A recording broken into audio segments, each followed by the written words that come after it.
So a couple of weeks ago, I posted a video where I tried to get a full week's Disney World vacation with a $5,000 budget. And someone commented asking me if I had ever tried to book the resort room and the tickets separately and if it saves any money. So I want to check this out because I have not tried that. So we're going to try it together and we're going to see if it's any cheaper and if it makes sense. So let's get into it.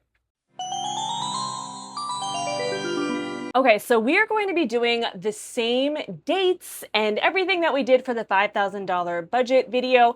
We did February 15th to the 20th, 2 adults, 2 children, staying at All-Star Sports. I hope that since we haven't even gotten into 2027 yet, that the prices are the same. But yeah, so standard room 209. So that is what that's what we had before, was the 209. So we're going to do that. And that is going to bring us, we're going to say no tickets because we are only booking the room. All right. And we are also not getting the dining plan because you can't add on the dining plan unless you have a package. So that's not even an option. So if you did want the dining plan, you do have to book a package. Okay, so with the tax, it is $1,186. So another thing to think about, the caveat to all of this is even if this is cheaper, you do have to pay the full amount for both the room and the tickets when you book. So if you are trying to do a last minute trip and you wanted to have a few months after you book to be able to pay it off, you can't do that here. So if you did need to budget, the best thing to do in this situation is to plan as far ahead as you possibly can, know how much you need to save for, and then every month you can even purchase Disney gift cards and pay with it that way. But you do have to pay it up front. There is no $200 deposit and then paying it off by that 30 days. You do have to pay it off right when you book it. Okay, so let me go ahead and put that in my little note here. So we have the room at $1,186.09. And then we're going to go ahead and check out what the cost is buying the tickets separately. And also the tickets would be the same thing with, I'm going to have to clear my cart out or else it's going to add it all together.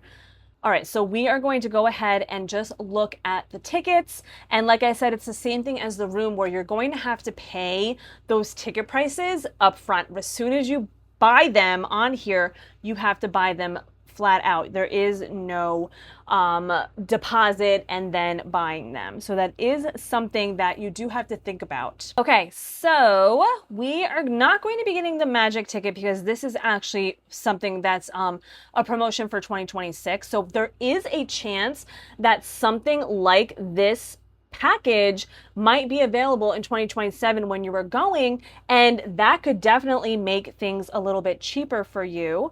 But we obviously can't add that in right now. So we're just going to go down to the regular theme park ticket.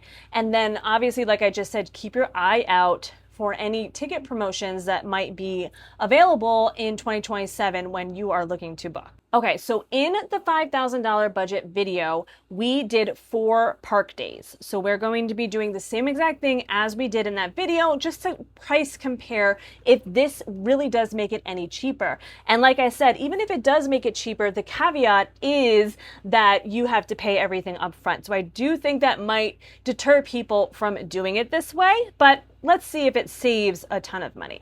Okay, so the other thing to think about when you are booking your tickets separately is that you do have the opportunity to start your days.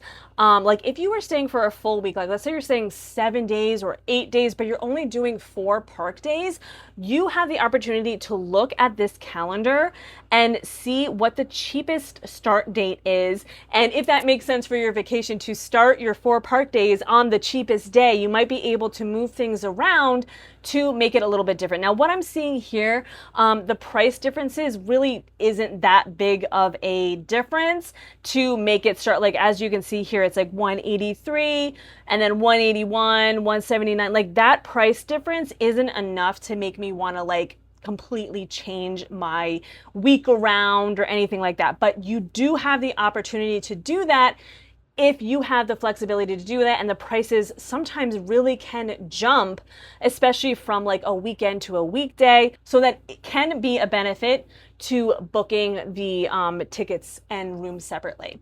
So we are going to go ahead and start our ticket day on here on the 16th, because we're going from the 15th to the 20th.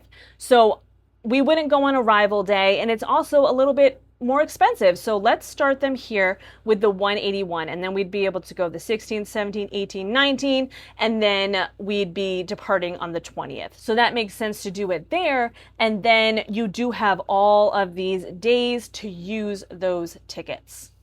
So we're just going to be doing the one park per day. And then we have 2 kids, ages 3 to 9, 2 adults, and that brings us to $3,037. And again, you do have to pay that up front. So, and it also does tell us here on the side that if we wanted to add another day, it's only $55 more per ticket, because with Disney, the more tickets, the more days you buy, the cheaper they are per person per day. But 5 days, I just think 4 tickets is the right amount. So that brings us to $3,037. So let's go ahead and add that to our notes.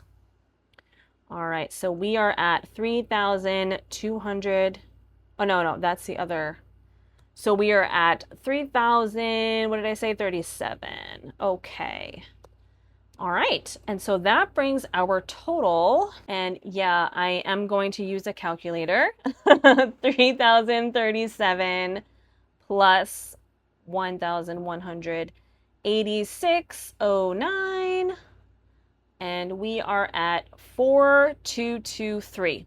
Okay, so that brings us to 4,223.09, and this was with booking a package 4,263. So doing it this way saved us about $40. So technically it is cheaper, but the fact that you do have to pay for these things at that time of booking, personally, I don't think that $40 is worth giving up that $200 deposit and then being able to pay over time. I really do think that that is so beneficial that Disney does and that Disney has. I think it makes it worth that extra $40 to be able to book as a package. But if you did want to do this, you do know that you can save $40 or so, or if, like I said, if you look at that calendar and you can work the numbers around and look at all the different dates and you have the flexibility to move your vacation around, you probably could save some money doing it this way.